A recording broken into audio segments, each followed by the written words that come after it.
Hello guys, welcome back to my YouTube channel. ഇന്ന് നമുക്കൊരു ആവോലിക്കറി ഉണ്ടാക്കി നോക്കിയാലോ. അപ്പോൾ എങ്ങനെയാണ് വെക്കണ്ടേന്ന് നോക്കാം. ചട്ടി ചൂടായി കഴിഞ്ഞ് നമുക്ക് കുറച്ച് എണ്ണ ഒഴിക്കാം.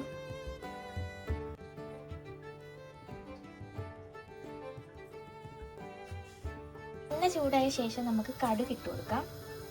കുറച്ച് ഉലുവയും ഇട്ട് കൊടുക്കാം. കടുക് ഉലുവയും പൊട്ടിയ ശേഷം നമുക്ക് കറിവേപ്പില ഇട്ട് കൊടുക്കാം.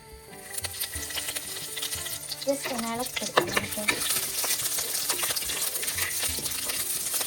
ശേഷം നമുക്ക് അരിഞ്ഞു വെച്ച സവാള ഇട്ട് കൊടുക്കാം. നമുക്ക് നല്ലപോലെ മിക്സ് ചെയ്യാം. ഫ്ലെയിം കുറച്ച് വെച്ച് നല്ലപോലെ മിക്സ് ചെയ്യാം.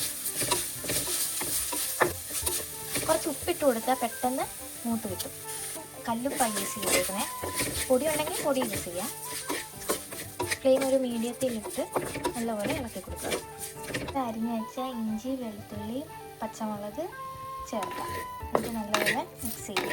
അതിനുശേഷം സവാളയൊക്കെ മൂത്ത് വരുന്ന സമയത്ത് 1 ടീസ്പൂൺ മഞ്ഞൾപ്പൊടി, 2 ടേബിൾ സ്പൂൺ നമുക്ക് മല്ലിപ്പൊടി ചേർത്ത് കൊടുക്കാം. 1.5 ടേബിൾ സ്പൂൺ മുളക് പൊടി ചേർത്ത് കൊടുക്കാം. പച്ചമണം മാറുന്നത് വരെ നല്ലപോലെ മിക്സ് ചെയ്തെടുക്കുക. അതിനുശേഷം നമുക്ക് തക്കാളി ഇട്ട് കൊടുക്കാം. തക്കാളി ഇട്ട ശേഷം നല്ലപോലെ മിക്സ് ചെയ്തെടുക്കുക. നമുക്ക്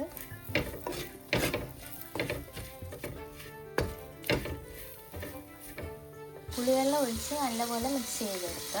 അതിനുശേഷം നമുക്ക് തേങ്ങാപ്പാൽ ഒഴിക്കാം.